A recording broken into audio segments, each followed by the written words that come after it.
Coucou tout le monde, c'est Clem Coco. On se retrouve pour une nouvelle vidéo qui aura pour thème le 15e épisode de Koh Lanta, le feu sacré. Et oui, déjà 15e, comme d'habitude, je dis ça à chaque vidéo, mais déjà 15e, plus que la finale, donc il reste 2 épisodes avant qu'on sache le nom du grand gagnant. Avant de vous dévoiler les petites péripéties de Tania, de Julie, de Nicolas, de Fred et de Quentin, je voulais vraiment vous remercier. Vraiment, je ne lâche jamais, je ne lâcherai pas. Vraiment, merci pour tout votre soutien, votre fidélité.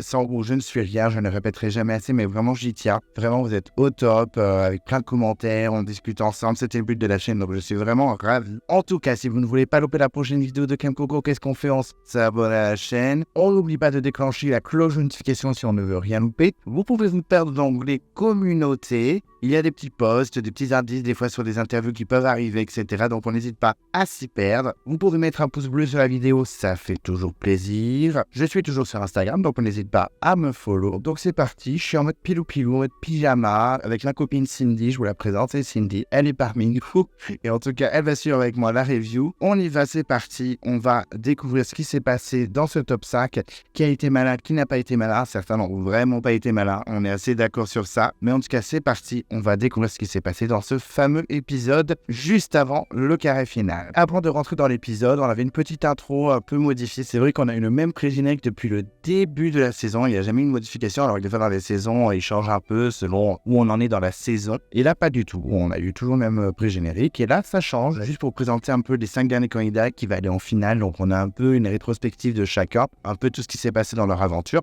C'était plutôt sympa, voilà, ça changeait un petit peu, ça fait plaisir, les monteurs ont un peu travaillé, voilà, c'était sympa, on se remet un peu dans le bas, on revit un petit peu le parcours de chacun, c'était cool, en tout cas ça fait pas mal de se remémorer tout ça. Et donc ça y est, on rentre dans l'épisode avec une musique un peu fantastique et on retrouve Laura qui fait son entrée dans le jury final, et là on a un petit peu de l'acting, un peu moins que la semaine dernière quand même, avec une Anne-Sophie qui est déterminée et qui sait vraiment qui est sorti. Elle dit non mais je suis sûr que c'est un mec, c'est un gros nom, c'est un Quentin, c'est un Nicolas, etc. Elle est déter. On a juste Elena qui dit wow, ça peut être Tania aussi. Mais vraiment là, ils savent pas trop et disent quelques noms comme ça pour faire vivre un peu l'épisode. Et on voit arriver au loin Laura. Et c'est vrai que les candidats sont pas si choqués que ça non plus. Laura fait coucou, bonsoir, j'ai été éliminée. Bon, elle arrive. Il y a Esteban qui hésite à lui faire un petit bisou, ça m'a buté en mode tu sens peut-être un peu fort. En fait, c'était un peu rigolo. Et elle lui répond ah, c'est cool, t'as dégonflé. Et c'est vrai qu'on a le retour du vrai visage d'Esteban, donc ça fait plaisir. Et donc voilà, elle raconte un petit peu ce qui s'est passé, qu'ils ont un peu tous voté contre elle, sauf Quentin. Et là, Clémence, elle n'hésite pas, elle balance tout. Elle dit non, mais Quentin, il est au courant de tout en fait. Il vote pas contre nous, mais il est clairement au courant. On a une Laura pas si choquée que ça. Je m'adresse qu'elle fait vraiment what? Non, mais je suis choquée. J'en reviens pas et tout, mais non pas du tout. Elle est vraiment en mode oh, ok d'accord, pas de problème. Bon, elle est en mode il veut juste être gentil pour qu'on vote pour lui au jury final. Enfin là, vous avez parlé entre vous, je pense que même si elle avait été dans les 2 derniers, c'était mort. Même peut-être contre Tania, il pouvait potentiellement gagner parce qu'effectivement, après toutes les révélations de Clémence, on a une Laura qui dit ah ouais, donc moi j'ai un peu donné mon vote à Quentin, si j'aurais peut-être dû le donner à Tania en fait. Et on a même Clémence qui dit ouais, humainement, elle aurait dû choisir Tania, nanana. Ah d'accord, donc on passe d'une Clémence qui supportait pas Tania depuis le début de l'aventure, qui est en mode non mais il faut la dégager, ça sert à rien, ou alors on la garde dans le carré final parce qu'on est sûr de gagner si on est face à elle, nanana. Et là elle est en mode non mais humainement, malgré le fait qu'elle soit nulle dans les épreuves et qu'en stratégie elle soit perdue, humainement c'est la plus méritante et tout. Ah d'accord, donc clairement on change de version. Bon après elle a mûri un petit peu toutes ses idées, mais c'est vrai qu'on se dit bon mais Clémence en place de tout à rien. Mais clairement, il n'y a pas photo là. Et Gilles, lui, de son côté, déjà de base, il est plutôt content que les 3 garçons soient encore en course, il le dit clairement. Mais aussi face caméra, il dit mais vraiment Tania, on va jamais s'en débarrasser, elle va jamais sortir. Et il est en mode, elle lâche pas l'affaire. C'est un petit peu la grande survivante de l'aventure. Bon. C'est assez positif. On sent vraiment que c'est pas si perdu que ça pour Tania au jeu de finale. Elle peut être la gagnante surprise. Ce serait une très mauvaise gagnante. Même si je l'aime beaucoup, ce serait une très mauvaise gagnante objectivement. Mais ce serait une victoire d'un troll assez rigolo, moi je trouve. Ça oui. Ensuite, on retrouve le camp, ça y est, après le conseil. Et on a une Tania qui est officiellement la première finaliste, si elle ne fait pas n'importe quoi dans cet épisode, mais spoil alert, ça va aller, elle va gérer à peu près. Hein. Et on a surtout Nicolas qui dit bon, ben moi, la réaction de Laura, franchement, je la trouve plutôt sport, c'était plutôt cool. Et il y a une Tania qui sort, heureusement qu'elle n'avait pas un collier parce que sinon, c'est moi qui sortais. Une dire, c'est vrai qu'elle fait toujours des petites piques en mode, clairement, vous voulez toujours me sortir, j'en peux plus, arrêtez. Et en fait, c'est vrai qu'elle est plutôt rigolote à ce moment-là. Et Nicolas dit, mais c'est vrai qu'il n'y a pas eu énormément de colliers cette saison, il n'y a pas eu de grosses surprises avec des colliers. Et Tania qui sort un peu son grand rôle d'actrice en mode en même temps, ils sont grave durs à trouver, c'est impossible, gna gna gna. En mode, moi, j'ai jamais trouvé, toi, j'ai beau chercher, je trouve pas. Bon, elle est en train de tout faire pour qu'on croie qu'elle n'est pas un collier. Plutôt bon jeu, hein, mais de toute façon, on lui a donné un collier dans les mains, on va pas se mentir, hein, j'ai déjà dit la semaine dernière. Mais en tout cas, elle fait de l'acting pour qu'elle surprenne un petit peu au conseil. C'est plutôt pas mal. Et c'est vrai que face caméra, elle raconte le dernier conseil où, elle était quand même en danger, mine de rien. Et qu'elle n'a pas sorti le collier, elle a eu très très peur. C'est vrai que ça s'est joué à une voix entre Laura et elle aurait pu très bien sortir sans grande surprise non plus. Mais voilà, le coronesse de ne pas le sortir, donc ça, chapeau, on ne peut pas lui enlever. Hein. Même si elle a aidé dans tous les sens, etc., je suis assez d'accord avec vous. Là, clairement, on ne peut pas lui enlever le fait qu'elle ait bien joué. Et elle dit, c'est bon, je suis au port de la finale, je vais pouvoir atteindre l'orientation, donc je suis plutôt contente. Et là, on a les garçons qui se concertent un peu. On a même un Nicolas qui dit, sur l'épreuve, faut qu'on se sorte les doigts du cul, faut tout donner, faut que ce soit un de nous trois qui remporte l'épreuve, pour que ce soit une des filles qui sorte, etc. Et c'est vrai que là, on a un Quentin et un Fred qui visent plus Julie. Alors, on se serait dit, ils vont se débarrasser de Tania, ça fait un moment qu'ils n'en peuvent plus, etc. Surtout Quentin qui ne peut pas la supporter. Mais non, ils veulent plus voter Julie, qui est plus dangereuse pour l'orientation. On a même un Quentin qui dit, clairement, Tania, sur les poteaux, elle va pas être folle. On sait que sur les épreuves statiques comme ça, elle n'est pas incroyable ni rien. Elle va y tenir face à Esteban, où il fallait tenir des petits pots en équilibre. Bon, c'est pas la même chose que les poteaux, mais c'est déjà une épreuve qui se ressemble un peu. C'est vrai que Julie est visée, surtout par Quentin et Frédéric, alors que Nicolas, de son côté, lui, il serait plus en mode, moi je voterai Tania. J'ai pas envie de voter Julie, moi je l'aime beaucoup, etc. Donc on peut dispatcher les votes. Mais malgré ça, c'est vrai que Julie devrait sortir si les deux garçons, vu que Quentin a le vote noir de Laura. Donc ça ferait 3 voix contre Julie et seulement une contre Tania. On a quand même Nicolas qui aimerait que Julie vote aussi Tania, donc ça ferait 2 Tania, 3 Julie. Et c'est vrai que ça embête Nico. Il dit je le ferai s'il faut le faire, si j'ai vraiment pas le choix et si les garçons ne veulent vraiment pas me suivre. Mais ça m'embête un peu. On sent que le Nicolas est un peu perturbé d'aimer sa petite protégée. Ensuite, un petit moment pour remplir un petit peu, on va se mentir, c'est le moment du repas. Denis dit oui, il n'y a plus grand chose, nanana, il dit ça en voix off. Il n'y a plus grand chose, vous avez eu beaucoup de trucs la dernière fois, du riz, des lentilles, des mangues, des ananas, on va peut-être se calmer en fait. Et en fait, ils ont tout dévoré. Très bien. Et là, ils sont en train de se découper l'ananas. Et on a Quentin qui dit face caméra, quand on parle de bouffe dans Koh-Lanta, on est en mode animaux, quoi. Vraiment en mode égoïste. C'est vraiment à part égale. On a Frédéric qui fait vraiment des petites parts égales pour pas qu'il y ait de dispute au millimètre près. Et on a un petit pugilat très rapide, gentil quand même, entre Nicolas et Tania qui se disputent le plus gros bout de l'ananas. Et ils règlent leur petit problème avec un pierre, papier, ciseaux. Enfin, Nicolas dit feuille, pierre, ciseaux. Enfin, on ne sait pas trop dans quel sens il le dit. J'avais jamais entendu ça, mais pour moi, c'est pierre, papier, ciseaux. Mais ok. Mais en tout cas, il règle ce petit pugilat avec cette petite méthode. Et effectivement, c'est Tania qui l'emporte. Donc, elle est plutôt contente. Et c'est vrai qu'elle a dit non, mais maintenant, moi, je ne me laisse plus faire. C'est plus la Tania qui dit oui à tout le monde. Maintenant, je m'impose. C'est le gros morceau, je veux le gros morceau. Ok, Tania, calme down, girl. Et elle décide même, pour le coup, de découper des petits morceaux d'ananas de ce qu'elle a et en faire un petit mélange avec le riz sucré-salé. Eh bien, très bien, Tania, si tu veux le sucré-salé, on est 2. Ensuite, on a la convocation à l'épreuve de confort. Et le message, c'est, même si vous rêvez d'une danse de la victoire, n'oubliez pas que c'est à la fin du bal qu'on paye les musiciens. Bon, très bien, qu'est-ce que ça veut dire? Les candidats, pas de réaction. Bon, voilà, ils ont la petite phrase, ils font « Ok, super, allez, il va falloir tout donner. » Et voilà, ciao, ils partent à l'épreuve. Ok, plus court, encore la réaction des candidats, s'il vous plaît. Les candidats arrivent donc à l'épreuve. Alors, j'ai pas fait gaffe s'il y avait un ralenti ou pas. Alors, n'hésitez pas à me le dire, mais je crois pas qu'il y a eu de ralenti. Déjà, il n'y a pas eu de ralenti sur l'épreuve d'immunité, mais là, je sais pas s'il y a eu un ralenti. N'hésitez pas à me dire. Petite précision, j'ai pas fait gaffe. Et les candidats arrivent à l'épreuve, Denis les accueille en mode bonjour les aventuriers. On devine bien sûr l'épreuve de la boue avec les sauts, avec leur nom, etc. Donc on dit que la boue va s'inviter à l'épreuve. On le savait déjà avec le teaser, mais les candidats ne le savaient pas. Donc ils devinent rapidement, je pense. Et Denis traîne pas, il balance direct la récompense. Et effectivement, ce sera une petite nuit dans une très très belle villa avec jacuzzi, etc. Ils pourront se doucher dîner. Ils auront un repas gastronomique à base de langoustes et de pommes de terre avec de la crème fraîche. Eh bien, écoute, ça fait plaisir. Ils pourront se reposer dans un grand lit avec drap, oreiller, etc. Confort plus.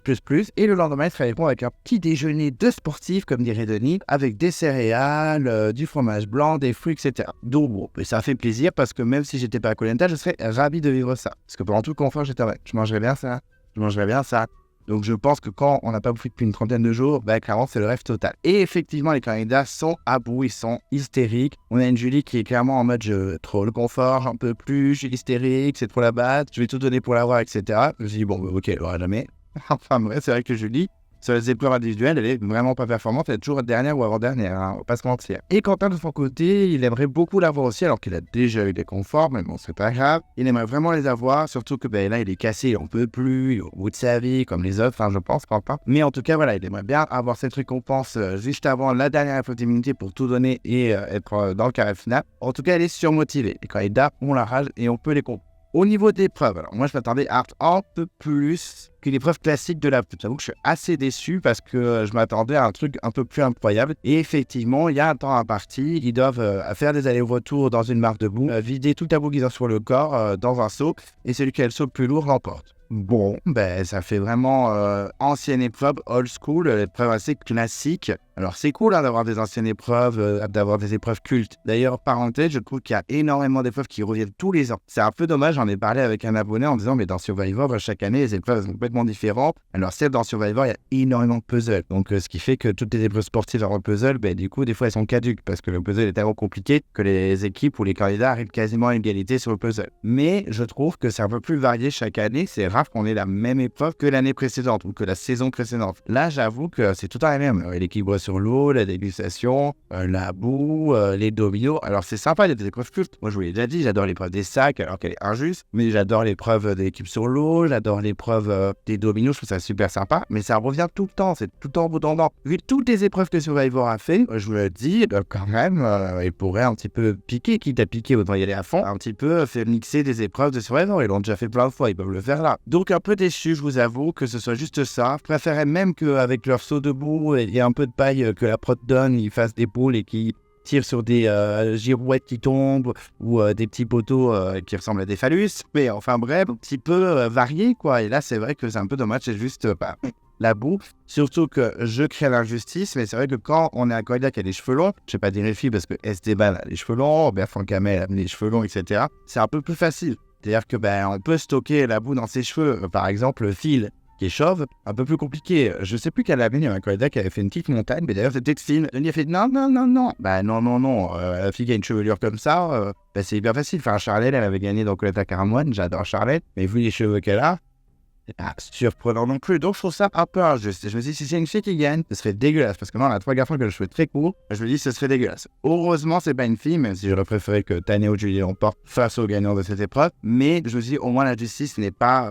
trop présente, mais j'aime pas trop la boue classique comme ça, juste pour ça. Et donc, l'épreuve commence, et les candidats courent comme des fous vers la boue. Et c'est vrai que là, dans cette épreuve, avant qu'on pèse les sauts, on sait pas trop qui en avance, qui est plus rapide, qui est moins rapide. C'est vrai qu'on peut faire des allers-retours hyper rapides et pas amener énormément de boue et faire des allers-retours plus lents, mais prendre beaucoup plus de boue. Donc c'est vrai que là, pendant toute l'épreuve, on se demande vraiment qui est en avance ou pas. Ça va un peu de mystère, certes, mais du coup, c'est assez illisible quand on voit l'épreuve. On est juste en train de regarder des personnes enduites de boue, surtout qu'on les reconnaît quasiment pas. Donc quand même, faut pas abuser, on les reconnaît un peu, mais je veux dire, voilà, on voit des corps qui courent et qui sont pleins de boue. Surtout qu'on a des plans et des ralentis vraiment très malaisant. Beaucoup de ralentis dans cette épreuve. C'était un peu malaisant. J'ai l'impression qu'ils remplissaient au niveau des montages et des plans un peu scandalous. Alors je trouve que c'était moins choquant que certaines années, mais quand même on a des plans un peu voilà. C'est difficile de ne pas deviner chaque partie du corps des candidats. Il n'y a aucune place à l'imagination. On va pas se mentir. Beaucoup de maillots qui se font la malle et tout ça, donc c'est un peu limite. Et je trouve même que les hommes ne sont pas forcément épargnés. C'est vrai que dans les vieilles saisons on filmait que les nanas et là les mecs aussi. Ils filment aussi les hommes, voilà, pour les ménager à moins de 50 ans et autres.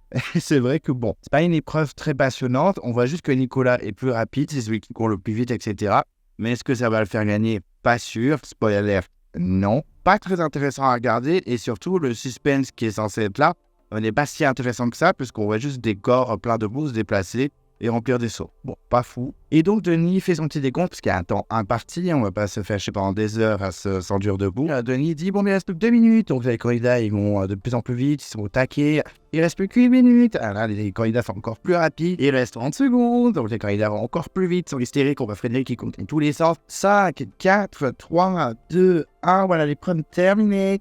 Ok, bon, oui, l'épreuve pas très passionnante à regarder. De toute façon, je vous l'ai dit que moi, la bout de botte, c'est pas forcément une épreuve que j'aimais beaucoup. Voilà, il y a le suspense si vous voulez, mais c'est tout, quoi. C'est pas très intéressant, des plans gênants, des ralentis gênants, et on devine pas grand-chose. Pas fou. Et donc vient le moment de la pesée, et les 5 vont peser tour à tour leur seau pour savoir qui est le plus lourd, et c'est Nicolas qui commence à poser son petit seau, et Julie pose aussi son seau. Sauf que la balance est bloquée par un petit système, et donc Denis débloque le système, donc on va voir qui c'est qui a le seau le plus lourd, et effectivement Julie fracasse Nicolas. Elle fait genre... Elle fait genre... Ok.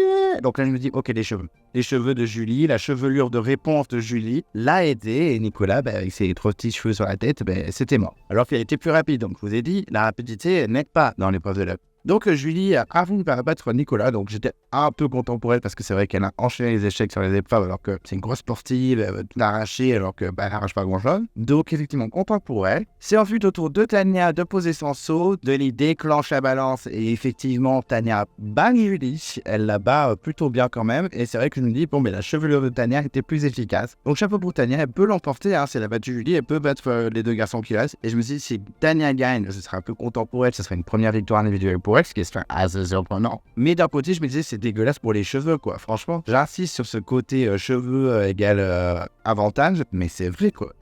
Désolé, moi, ça me choque. Moi, vraiment, ça me choque. Pourtant, je suis un peu féministe sur les bords, mais team cheveux longs, c'est pas possible. Bon, je mets Esteban dans les filles. Je sais pas s'il va apprécier. Peut-être, vous me direz, je ne sais pas. Mais en tout cas, c'est vrai que les cheveux longs, c'est pas fou, quoi. Ça aide à vraiment gagner l'épreuve. C'est ensuite au tour de Frédéric de mettre son seau contre Tania. Et effectivement, Tania le fracasse encore plus que les autres. Il y a vraiment en mode... C'est-à-dire que celui de frère, il est tout en haut en mode ça dégage. Et celui de Tania, il est vraiment bas en mode je suis grave lourd, ok. Donc moi, je me dis, mais c'est n'importe quoi cette épreuve en fait. Les filles, elles gagnent plus facilement que les garçons. Ou alors les candidats aux cheveux longs comme Esteban. Pardon, je ne respecte pas le pauvre Esteban. Et effectivement, je me dis, bon, voilà, c'est réglé, elle va pas être content, on en parle plus. Et donc, je me suis dit, ça confirme vraiment ce que je pense. Les cheveux sont avantagés dans cette épreuve de la... Et donc, Quentin pose son seau, Denis déclenche la balance. Et là, stupéfaction. Alors là, j'étais choqué, je vous le dirais. Quentin Tania, et son seau est beaucoup plus lourd parce que vraiment, il tombe vraiment presque au sol. Tania est fracassée. Donc, chapeau à Quentin. Et ça me fait mentir. Mais d'un côté, je suis plutôt content parce que vraiment, j'étais colère. Je ruminais devant cette épreuve. C'est dégueulasse les cheveux, c'est dégueulasse les cheveux. Et j'étais en mode, mais Coco, calme-toi. Enfin, au d'un moment, tu fais que râler sur ça. Eh ben ouais, ça va terminer. Franchement, j'étais choqué. Alors, ça me fait pas du tout plaisir parce que c'est Quentin et que depuis le début de l'aventure, c'est pas forcément. Alors que Tania, plus ça va, plus je l'aime bien. Donc, ouais, j'étais un peu déçu pour Tania, mais au moins, je vais pas me plaindre. Il n'y a pas eu cette inégalité des cheveux. En fait, ça veut rien dire. Je me dis peut-être qu'en fait, Quentin était vraiment efficace et les cheveux n'aident pas forcément. C'est peut-être l'exception qui fait la règle, mais je suis bien content de l'issue finalement, même si c'est Quentin. Et donc, Quentin a gagné l'épreuve, donc il va pouvoir profiter de la vie avec compagnie. Il va même manger pour la toute première fois de sa vie des langoustes. Donc, écoutez, tant mieux pour lui. Première expérience, ça fait plaisir. S'il vit sa best life, tant mieux pour lui. Et rapidement, Denis, sans grande surprise, lui dit, mais vous pouvez choisir quelqu'un. Là, en mode zéro stratégie, pas les couilles, clairement il dit de toute façon moi j'avais déjà mon idée avant l'épreuve, j'ai choisi Frédéric, c'est trop la base, c'est mon frère d'aventure et tout. Mais c'est zéro en stratégie en fait, tu pouvais pas choisir Tania, elle t'a choisi pour le courrier, elle a été 2e de l'épreuve, toi qui prends le mérite Quentin.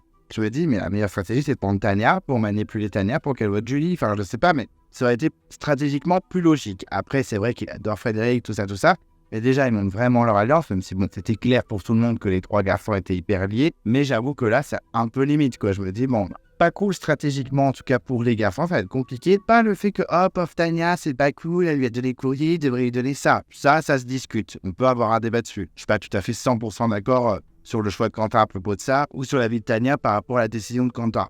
Mais j'avoue que stratégiquement, c'est zéro.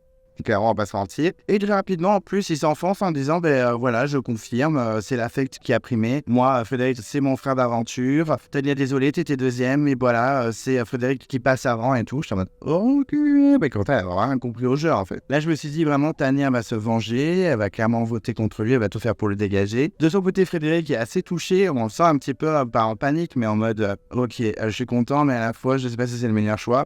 Enfin, en tout cas, c'est ce que j'ai compris dans son regard, puisqu'il ne l'a jamais dit en interview ni rien. Et il dit, ça me fait plaisir, j'aimerais bien sourire, mais je peux pas à cause de la boue. Ça devient de l'argile et tout. Ok, petite joke, petite blague sur la boue qui sèche. Et de son côté, Tania est interrogée par Denis sur le choix de Quentin. Elle dit, ça me surprend pas spécialement, je sais que c'est avec Frédéric et tout, mais bon... voilà, j'aurais espéré que par rapport au fait que je lui ai donné le courrier la dernière fois, voilà, il me rende l'appareil avec ce confort. Elle fait c'est pas tant arriver deuxième à l'épreuve. Voilà, moi j'ai fait un geste vers lui, j'attendais pas de retour et quand je vois ça, je me dis ça aurait été sympa qu'il me rende l'appareil. Du coup, Tania, tu t'attendais peut-être à un petit retour aussi, non? Moi, je pense que, honnêtement, donner le courrier à Quentin, c'était aussi un petit move stratégique de Tania à avorter, parce qu'il a bien voté contre elle 2 fois au conseil de la veille. Mais par contre, dire que, bon, il n'y avait pas d'idée derrière, un peu limite. Mais en tout cas, elle dit, moi, à sa place, clairement, j'aurais donné le confort, quoi. S'il m'avait donné le courrier, parce que Denis lui demande, si vous aviez été à sa place, vous avez fait quoi? Et elle dit, clairement, moi, si j'avais été à sa place, vu qu'il m'a donné le courrier, j'aurais donné le confort. Bon, facile de dire ça alors qu'on n'a pas gagné le confort, mais bon. Je comprends aussi sa position, je comprends la position de Quentin qui est malheureusement très mauvaise stratégiquement, je trouve, mais bon, chacun son délire. Et il confirme une nouvelle fois en disant non, mais Frédéric c'est la base, ça prime avant, etc.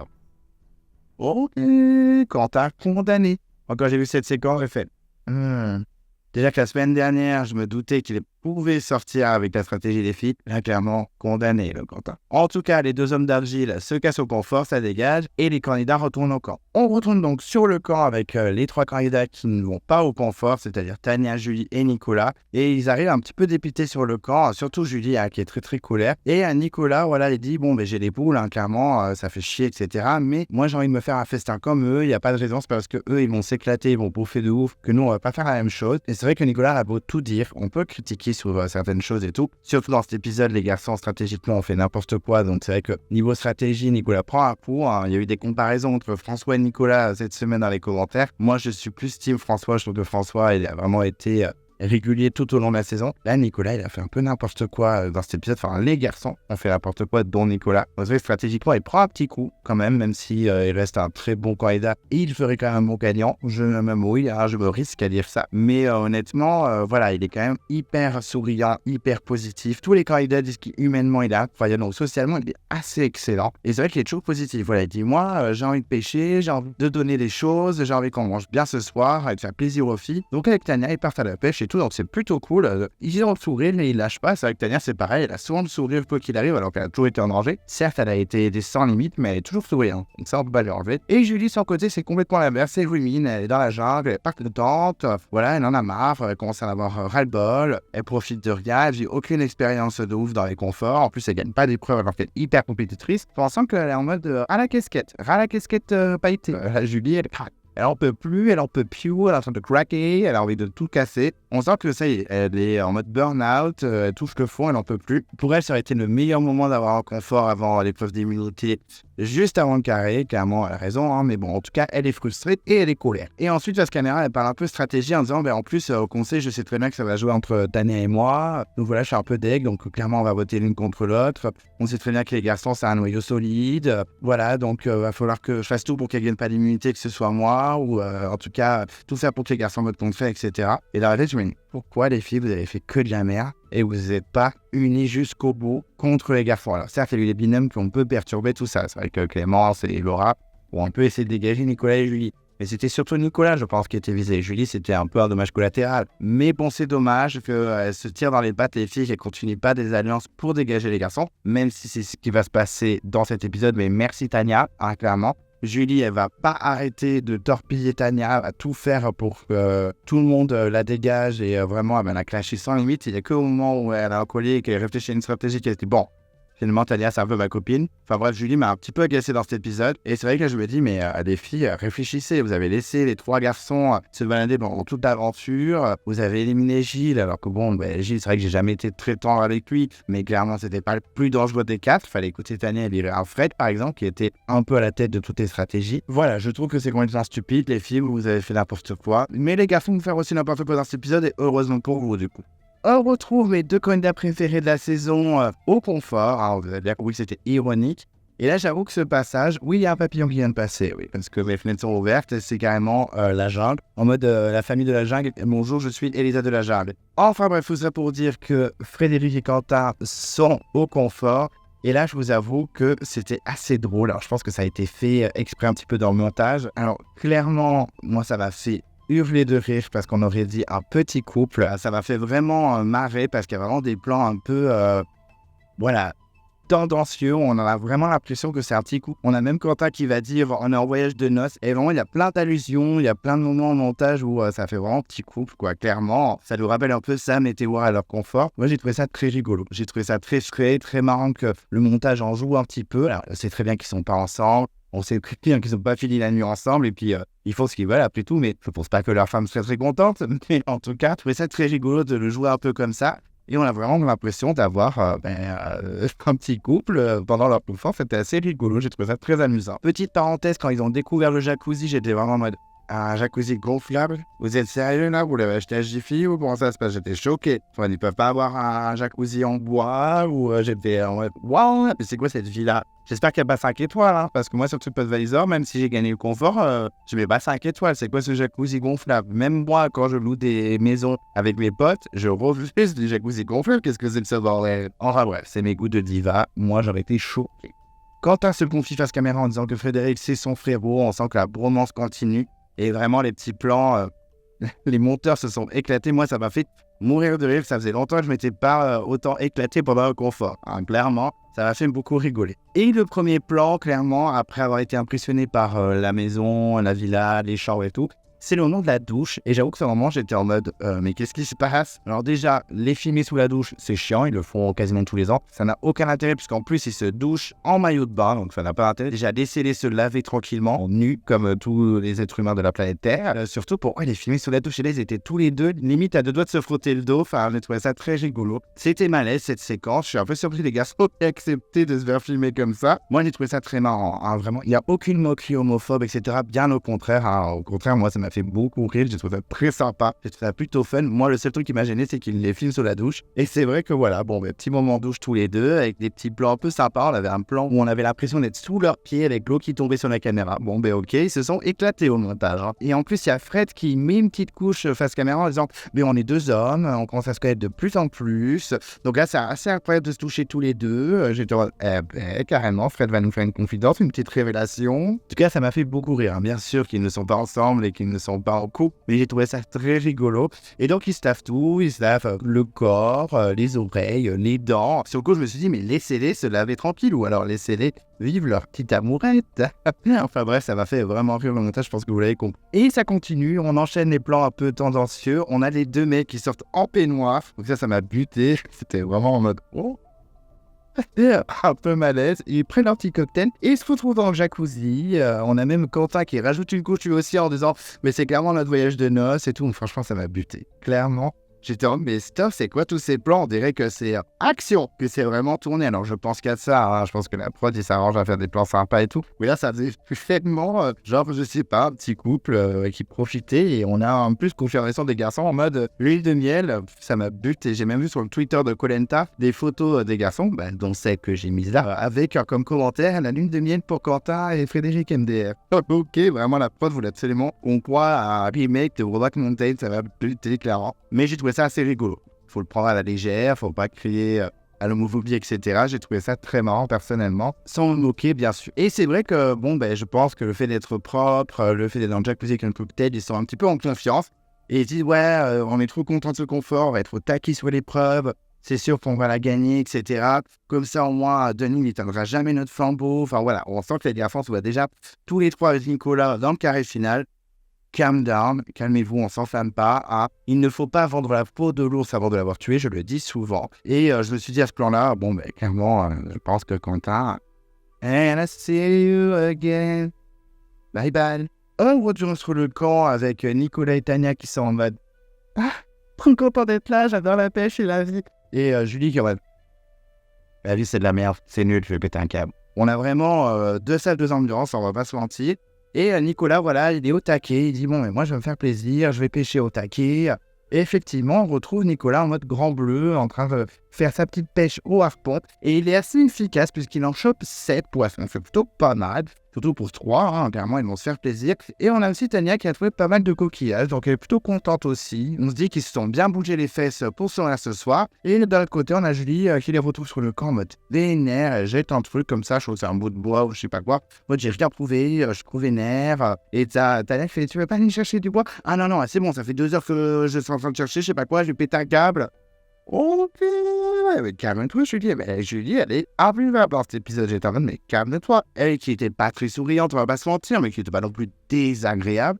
J'étais vraiment en mode, mais Julie, qu'est-ce qui se passe? Quelle mouche t'a piqué? C'est vrai qu'à côté, on a Tania et Nicolas qui se félicitent un petit peu de leur trouvaille, de leur pêche, leur coquillage et tout ça. On a même Tania qui dit face caméra qu'elle est trop contente de sa session pêche. Enfin bref, elle est au taquet, elle est au top. Elle est vraiment fière d'elle. Et puis à côté, on a Julie qui rumine dans son coin. C'est vraiment insupportable. Et on a même un petit pugilat à propos d'un bol à laver ou pas. Enfin bref, en gros, ce que j'ai compris, c'est que Tania a fait tomber un petit bol de notre coco. Enfin bref. Et il est sale. Elle dit à Julie d'aller le laver. Julie, elle fait « Ah, par contre, tu vas aller le laver Tania, c'est une blague. » Tania, il va en disant « Mais par contre, tu parles trop mal, Julie. » Et là, t'as Julie qui regarde Nicolas en mode « c'est une blague. Elle fait tomber le bol. Elle veut que je nettoie. Je vais péter un câble. » Et Nicolas qui est en mode « Wow, on va se calmer, les filles. Calm down, Julie, en fait. Ça va se retourner contre toi. Calme-toi. » Et c'est vrai qu'à côté, dans le pugilat, Tania, elle est vraiment en mode « Bon, oui, c'est pas un peu trop mal, par contre. » Et Julie est en mode « Wow, je vais péter des gars, ok ?» Donc vraiment, on est en mode, mais qu'est-ce qui se passe, Julie? Enfin, elle a jamais été très souriante, c'est un peu une Alix, mais clairement, là, elle a complètement brillé. Donc j'étais en mode un peu chiante, là, Julie, quand même. Même si Nico la comprend, il dit, bon, ben, il faut qu'elle se calme quand même. Enfin, voilà, on va pas se disputer pour des broutilles. Surtout que, bon, ben voilà, ils se font plaisir, ils ont quand même pas mal à manger, alors qu'ils sont pas du tout dans le confort. On a même Tania qui est en mode, moi, j'ai 3 assiettes, j'ai 3 bols, je suis trop contente. Et c'est vrai que Tania, on a beau dire, elle est super aidée, elle est super avantagée. La prod du temps des perches sans limite, je suis d'accord. Mais quoi qu'il arrive, elle est tout le temps souriante, elle est tout le temps au taquet. Et ça, on ne peut vraiment pas lui enlever. Vraiment, Tania, c'est un rayon de soleil, quoi. C'est vraiment agréable de voir une candidate comme ça, tout le temps souriante, malgré le fait qu'elle soit tout le temps en danger. Même si elle est grave aidée, je suis d'accord, mais ça fait plaisir. Et on a une Julie qui mange aussi son poté et qui commence un petit peu à positiver en disant, bon, ok, ça fait plaisir, j'avoue que je vais essayer de positiver. Ben oui.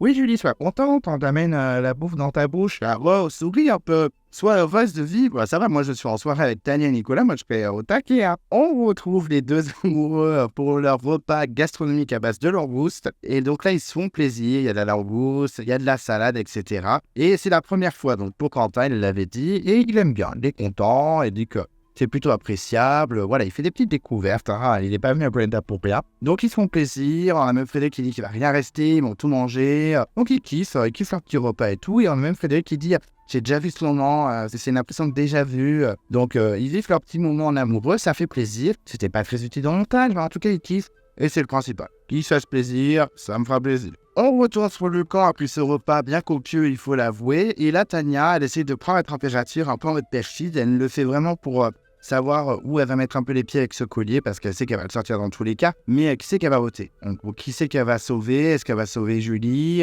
Est-ce qu'elle va vraiment s'acharner contre Julie comme Julie va s'acharner sur Tania? Elle sait pas trop et du coup, elle pose des questions. Et c'est vrai qu'elle dit, mais imaginez, il y a une épreuve d'immunité et tout. Vous êtes un peu dans la merde. Enfin, elle fait comprendre ça, quoi. Et t'as vraiment Julie qui est en mode, ben c'est bien si j'ai l'immunité. Hein. Oh, puis la vergeuse!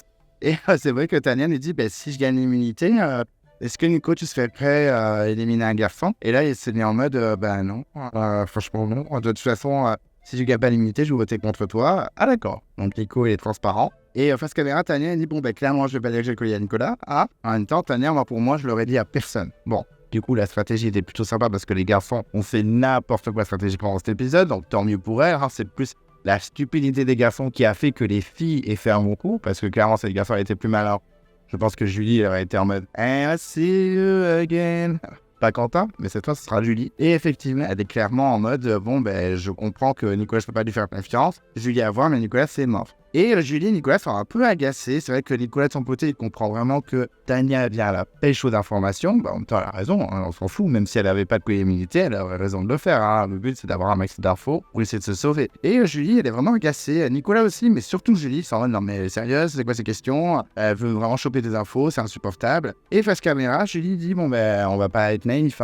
Tania va voter contre moi, je vais voter contre Tania. Voilà, c'est réglé, on n'en parle plus. J'espère que Nicolas va me sauver. J'espère que si Tania a l'immunité, je vais être un peu safe et tout. Et Nicolas, face to face avec elle, lui dit, moi j'ai une stratégie historique avec les garçons, ça prime quand même, etc. En gros, il lui fait bien comprendre que si Tania a l'immunité, elle est dans la merde. Il serait capable de voter contre elle pour suivre les garçons. Donc Julie, elle est en mode, c'est super, je suis ravi. Et là, je me suis dit, Julie, il faut que tu te réveilles. C'est le moment maintenant. Allez, wake up.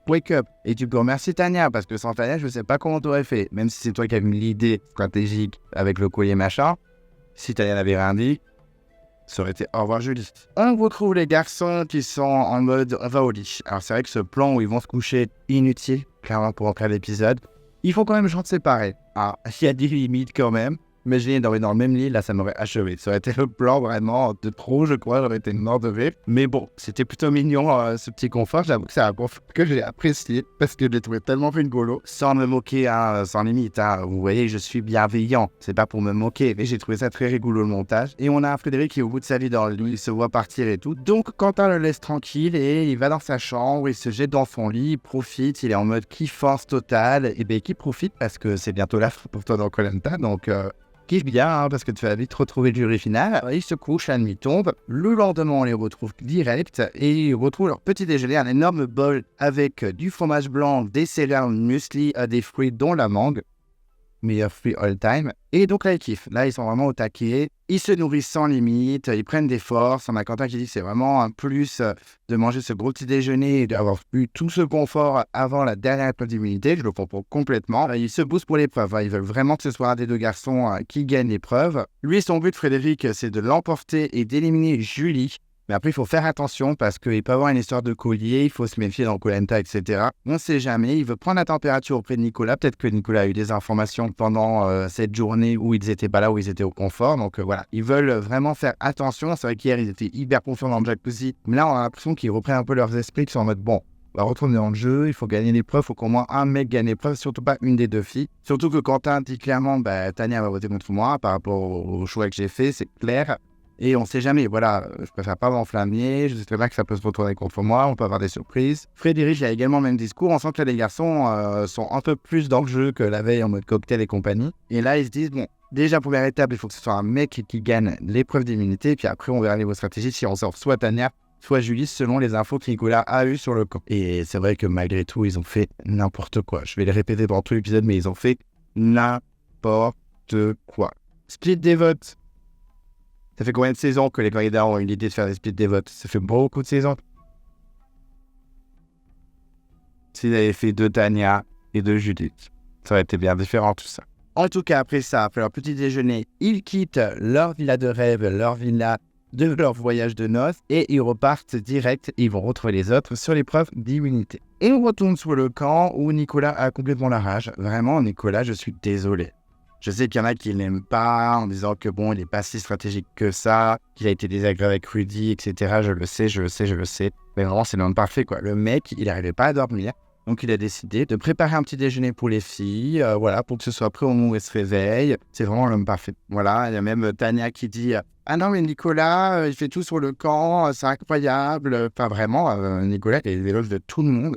Donc, clairement, je pense que c'est le gagnant de la saison. Il a tellement un montage assez ouf. Même si stratégiquement, il fait un peu de la merde dans cet épisode avec ses camarades. Mais honnêtement, c'est l'homme parfait. Moi, franchement, qui veut épouser Nicolas, je pense qu'il y aurait beaucoup de prétendantes et de prétendants. Clairement, on va pas se mentir. En tout cas, pour Tania, c'est un matin assez particulier. Voilà, c'est le dernier avant la dernière épreuve d'immunité. Elle veut être en forme, elle veut bien manger pour être au taquet sur l'épreuve. En tout cas, elle est super motivée. Ensuite, on a la convocation à l'épreuve d'immunité et la phrase c'est Seul votre sang-froid vous prémunira du pire. Bon, on sent que c'est une épreuve où il faut être concentré, il faut garder son sang-froid, il ne faut pas s'énerver, il ne faut pas paniquer. Nous, on sait que c'est les dominos et c'est vrai que c'est une épreuve qui joue avec les nerfs, qui fait péter des câbles, clairement. Clémentine ne nous dira pas le contraire. Je me souviens même d'une Alexandre dans l'île des héros qui pétait un câble. Mais vraiment, c'est une épreuve tendue. Je sens que les candidats comprennent bien qu'il va falloir être au taquet et concentré. On a eu une Julie qui dit « Moi, j'aime bien la petite pression avant les matchs, avant les épreuves. Sauf que les matchs, on sait vraiment à quoi s'attendre et tout. Là, on ne sait pas trop. Donc, c'est stressant, mais je suis motivé. On sent que Julie, elle veut tout donner. Pas assez, clairement, pour avoir l'immunité, mais elle veut tout donner. Et en tout cas, les 3 candidats partent à l'immunité. Vous retrouver les 2 amoureux. Les 3 candidats arrivent donc sur l'épreuve, pas de ralenti. Donc, plutôt content. Là, j'ai vu qu'il n'y avait pas de ralenti par rapport au confort. Donc, j'étais plutôt content parce que c'est vraiment ridicule. Même si on a eu plein de ralentis de l'enfer pendant l'épreuve de la boue. Et on devine rapidement les structures du domino. Donc, je pense que les candidats ont compris. S'ils regardent un peu l'émission, ils savent ce que c'est. Ils sont rejoints donc, par Quentin et Frédéric qui arrivent en mode tranquille, chill, avec la casquette à l'envers. Il y a quoi? Ils sont grave bons. On a même Tania qui les sent. Et on a Denis qui fait « Ah, Tania, alors, ils sont bons. Ah oui, ça sent bon aussi. » Enfin voilà, elle est très contente de les retrouver, même si Tania, elle a la haine, je pense que Quentin n'est pas choisi.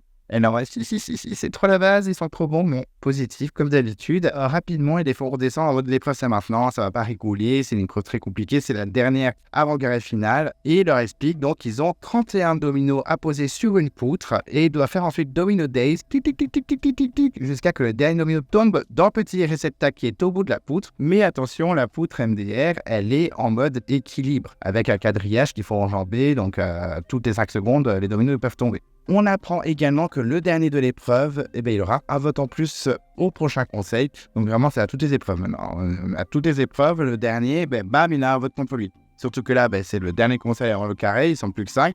Donc un vote contre soi, ça peut faire en 3 secondes. Ça peut vraiment tout faire basculer. Une épreuve qu'on connaît, qu'on a vu plein de fois, on a vu dans l'île des héros, on l'a vu dans la légende, on l'a vu également en Cambodge, et je sens que c'est Mathilde qui l'emporte. Mais en tout cas, c'est une preuve connue, je pense que les la connaissent, on connaît tous très bien.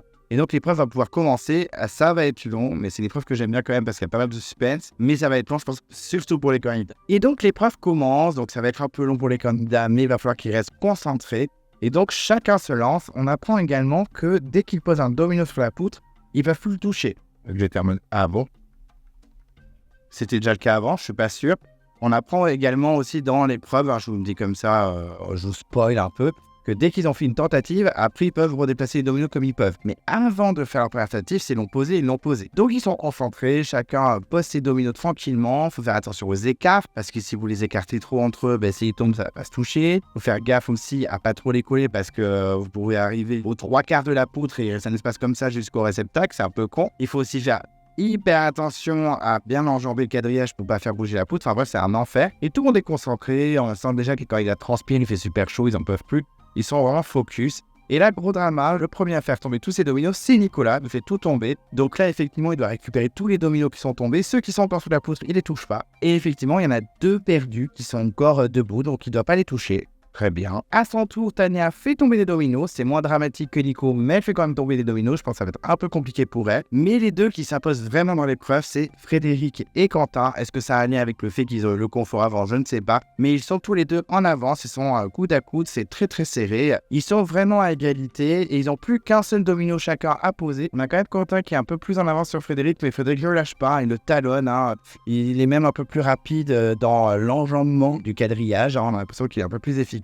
Mais c'est quand même Quentin qui arrive à poser son domino en premier et donc il repart pour faire son premier lance. On sent que la tension est à son paroxysme, vraiment. Est-ce que Quentin, dès le premier tir, va réussir à placer son domino dans le réceptacle? J'avais des doutes quand même. Et effectivement, Quentin fait son premier lancer et c'est un peu trop court. Les 2 derniers dominos étaient trop espacés et le dernier domino ne tombe pas dans le réceptacle. C'est dommage, mais bon, au moins, il peut changer les dominos de place comme il veut, pas comme avant son lancer. Frédéric tente à son tour son premier lancer et au bout de 3 secondes, ça s'arrête. Ok. Bon, comme Quentin, il peut redéplacer les dominos comme il veut, donc au moins il peut répartir un petit peu mieux ses dominos. De son côté, Julie avance plutôt bien puisqu'il n'en reste plus que 3 à poser, mais Quentin et Frédéric qui ne sont pas obligés de récupérer tous ceux qui sont tombés et de bien les poser, etc. Ils peuvent faire ce qu'ils veulent un petit peu avec les dominos, ils sont plutôt libres. Ils rattrapent quand même, ils sont pas loin de Julie pour leur deuxième lancer, donc Julie, il faut qu'elle soit aussi au taquet. Et effectivement, il faut un deuxième lancer avant que Julie puisse faire un premier lancer. Et les deux se lancent un petit peu et à chaque fois, ça s'arrête assez rapidement. Pour l'instant, ils ont pas encore le coup de main. Il va falloir qu'ils s'entraînent un peu plus, mais on sent que ça peut venir. Et vu comment ils sont efficaces et rapides dans le posage des dominos, on se dit que même s'ils font un troisième lancer, ils peuvent rapidement battre Julie qui va faire son premier, peut-être qui va pas être ouf. Et effectivement, Julie pose son dernier domino et déjà à l'œil, franchement, devant ma télé, j'étais en mode, mais l'espace, il était comme ça, quoi. Le domino va faire oui. Ah. Je me suis dit, bon, c'est mort, hein, son premier lancer, Julie, il est foiré. Donc, effectivement, je me dis, les garçons ont peut-être la chance de la battre sur le dernier moment. Quentin fait une nouvelle tentative, mais c'est un échec. Tania refait tomber ses dominos, en tant que Tania est complètement perdue dans l'épreuve. Je crois qu'elle a même pas fait une seule tentative, c'est vraiment un fiasco. Oui, je spoil, elle est arrivée dernière. Mais franchement, ouais, c'était assez un fiasco pour elle. En épreuve, c'est vraiment pas fou la Tania. Pourtant, je trouvais qu'en équipe, il y a des fois, elle était plutôt performante. Là, Manon. Julie fait sa première tentative, elle se loupe, mais bon, comme les garçons, elle peut replacer ses dominos comme elle veut. Frédéric fait une nouvelle tentative, ça va un peu plus loin, mais ça ne suffit pas, vraiment, ça va pas jusqu'au bout. Nicolas fait sa toute première tentative et au bout de quelques dominos, ça s'arrête, donc clairement c'est un échec. Mais comme Julie et les deux garçons, ils peuvent reposer ses dominos comme ils veulent, Tania, elle, n'a toujours pas fait tentative, clairement c'est la galère, elle patine, on va pas se mentir. Et là, c'est une nouvelle tentative pour Frédéric. On a Denis qui dit que c'est sa troisième, mais je crois que c'est sa quatrième. Enfin, je vais peut-être pas le compter. Peut-être que Denis s'est trompé aussi, ça lui arrive souvent. Je préfère balancer. On se souvient de Pascal. Vous êtes le premier candidat à avoir gagné 2 fois les poteaux. Ok, donc Jade, on l'a jeté à la poubelle, quoi. Oh. Même au niveau des votes, il a dit n'importe quoi. Enfin, il dit que Tania a eu 30 votes, donc du coup, je sais même plus combien il a eu de votes. Si vous savez combien de Tania a eu de votes après cet épisode, dites-moi, parce que là, je suis complètement perdu. Parenthèse fermée, tout ça pour dire que Frédéric fait sa 4e tentative pour moi et la 3e pour Denis. Et là, ça y est, ça fonctionne. Son dernier domino tombe dans le réceptacle. Et donc là, il pète un câble, il exulte. Et je le comprends, il est qualifié pour la finale, donc il remporte l'immunité. C'est sûr, il sera dans la rotation, donc il est hyper content, il est hyper hystérique. Et je le comprends, vraiment, chapeau, moi je serais à sa place. J'aurais arraché la structure de l'épreuve des dominos. Clairement, j'aurais pété un gars, j'aurais fait un bisou à Denis, j'aurais frappé un candidat, enfin bref, j'aurais brillé. Donc je ne peux pas lui en vouloir. Et pendant ce temps, Tania, elle refait tout tomber. Donc clairement, Tania, c'est un fiasco. Et là, c'est clairement la guerre pour pas être dernier. Surtout pour les filles, c'est très dangereux. Si un garçon avait un vote contre lui en plus, bon, à la limite, vu que personne n'avait encore trop de stratégie dans la tête, à part Tania qui avait son collier, bon, c'était pas dramatique. Mais là, c'est vrai que pour les filles, c'est un peu tendu. Faut vraiment pas qu'elle soit dernière. Il y en a une qui sera dernière. Mais en fait, elle arrive dernière, faut même. Et ça, on le saura plus tard dans l'épisode. Quentin fait une nouvelle tentative de son côté et effectivement, il réussit à son tour, donc pas loin derrière Frédéric. Et il arrive deuxième, donc il est plutôt frustré. Alors c'est vrai que bon, il est deuxième, c'est cool. Mais il n'est pas premier, il n'a pas d'immunité, il jette sa casquette par terre, je crois, et il dit putain, c'est chier, il râle et tout, mais je comprends. Là, je peux pas lui jeter la pierre. C'était vraiment pas loin de Frédéric, c'est un peu con. Surtout que clairement, ça m'a lui coûté sa place. Vraiment, c'est dommage. S'il avait l'immunité, il aurait été en mode. Et je pense que Fred aurait dégagé du coup. Je pense que si Quentin avait gagné l'immunité, c'est Fred qui sortait. Donc c'était soit l'un soit l'autre. Oupsie. Nicolas de son côté tente aussi une nouvelle fois et réussit. Il a la 3e place. Et comme par hasard, nous avons encore les mêmes au bottom des épreuves, c'est-à-dire Julie et Tania. Vraiment, les filles, toutes les épreuves, c'est pas possible, vous êtes toujours dans les dernières. C'est un petit fiasco quand même. Et finalement, Julie fait une nouvelle tentative et elle arrive 4e, donc elle n'aura pas de vote contre elle, donc elle a l'air soulagée quand même. Bon, c'est fini pour Tania, qui n'a même pas fait de tentative, je crois, ou non, je crois pas. Et enfin bref, elle arrive dernière et elle a un vote contre elle, oupsie. Mais bon, dans sa tête, elle se va dire, j'en ai rien de faire en fait. Denis félicite Frédéric pour cette victoire. Il est qualifié pour la finale. Donc là, on sent un Frédéric assez content, assez ému. Et Denis veut lui tirer les larmes. Il veut vraiment le faire pleurer. Il veut l'émouvoir. Et nous émouvoir, nous aussi. Et ça a un petit peu marché. Même si Frédéric, c'est pas forcément mon candidat de cœur. Honnêtement, c'est vrai que c'était assez touchant parce qu'il dit direct vous avez pensé à votre père? Oh.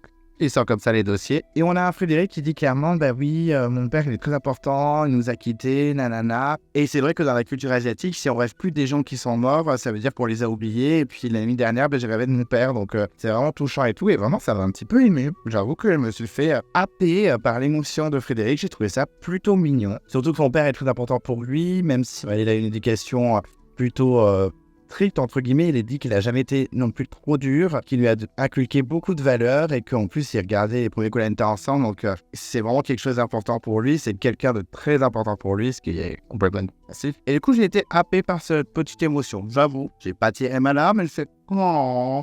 Heureusement, c'était pas trop long. C'est peut-être pour ça, mais en tout cas, j'ai trouvé ce moment un petit peu mignon. Même si clairement, Denis a tout fait pour sortir les dossiers et dire pleure maintenant. Pour Tania, par contre, c'est la dernière place. Donc, elle est invitée à marquer une fois seulement sur le bulletin, ce qu'elle fait, mais dans sa tête, elle doit se dire info. Alors que Julie, de son côté, elle la regarde perfidement. C'est bon, elle sort. Ça dégage. En tout cas, Denis donne le totem à Frédéric et il leur donne rendez-vous au conseil demain soir. Allez, bisous, bisous, ça dégage. On retrouve les candidats qui retournent sur le camp. Et effectivement, on a un Frédéric assez enjoué, assez content. Voilà, c'est sa première victoire individuelle, donc il est plutôt content de tout ça. C'est vraiment un but pour lui d'avoir une victoire individuelle, donc il est ravi, surtout qu'elle tombe super bien à pic. Vraiment, c'est celle qu'il fallait, parce que du coup, il est qualifié pour la finale. Donc voilà, il est plutôt content, il est ravi. Il dit, je regarde les stratégies de loin, tranquillement, je suis serein. Et surtout, je me dis, calme-toi, parce que tes petits camarades, ils sont pas safe du tout.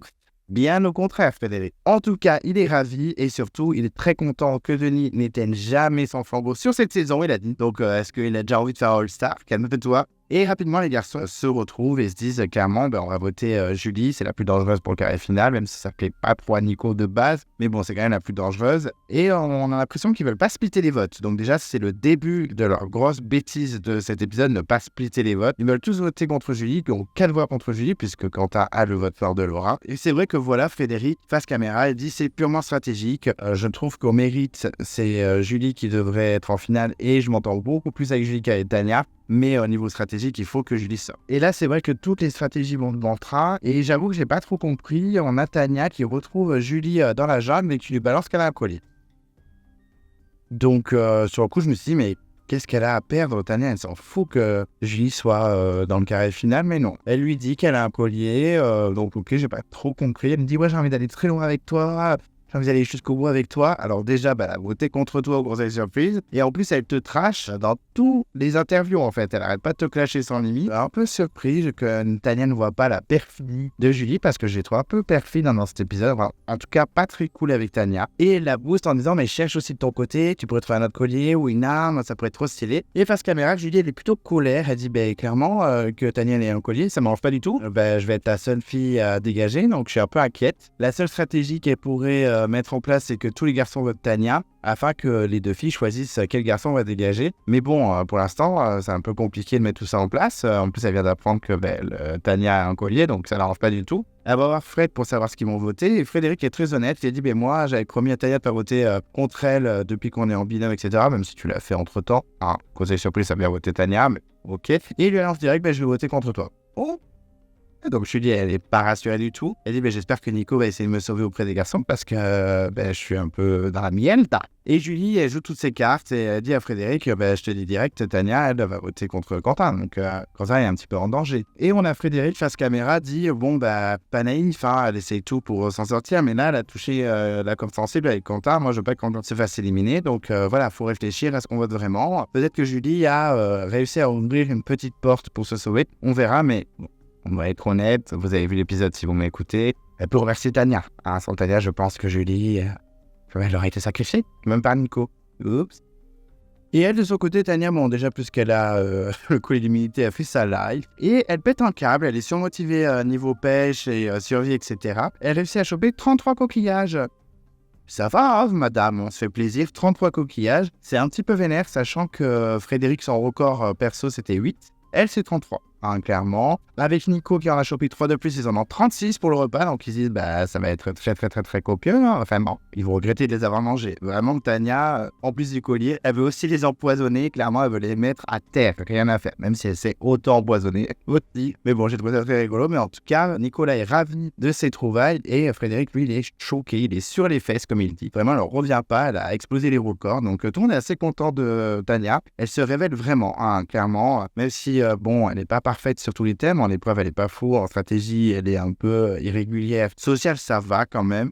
en survie, c'était pas ouf. Et finalement, elle se révèle de plus en plus jusqu'au bout de l'aventure. Elle donne tout et elle sourit, donc c'est top. Les autres candidats sont plutôt contents de ses prouesses, on va dire. En tout cas, elle a battu le record, elle est ravie. Et Frédéric, lui, se met à la tâche. Hop, on va préparer la bouffe pour ce soir. Et là, on a Julie qui devait certainement ruminer dans un coin dans la jungle. Elle décide de péter un câble et elle a une superbe idée, selon elle. Elle dit même face caméra, c'est pas une bonne stratégie ça. Elle est vraiment au taquet et elle va voir Tania. Elle lui explique sa stratégie. Elle lui dit, bon écoute, ce que je te propose, c'est que tu me prêtes le collier. Moi, je vais voir Nicolas qui est son confident. Hein, c'est un peu son duo de l'aventure. En tout cas, Julie est le bras droit de Nicolas, on va dire. Et elle lui propose de montrer le collier à Nicolas en disant que c'est son collier qu'elle va l'utiliser au conseil. Comme ça, tout le monde vote Tania. Sauf qu'entre-temps, Julie voit le collier à Tania, Tania sur son collier, et effectivement, il y a 0 voix Julie et toutes les voix sans Tania qui sont annulées, et c'est elles, toutes les deux, qui choisissent quel garçon va sortir. Donc on sent que ce plan peut marcher, en tout cas elle est assez fière de son plan, je me dis bon, pourquoi pas. Et c'est vrai que sur le coup, on a une Tania qui a pas l'air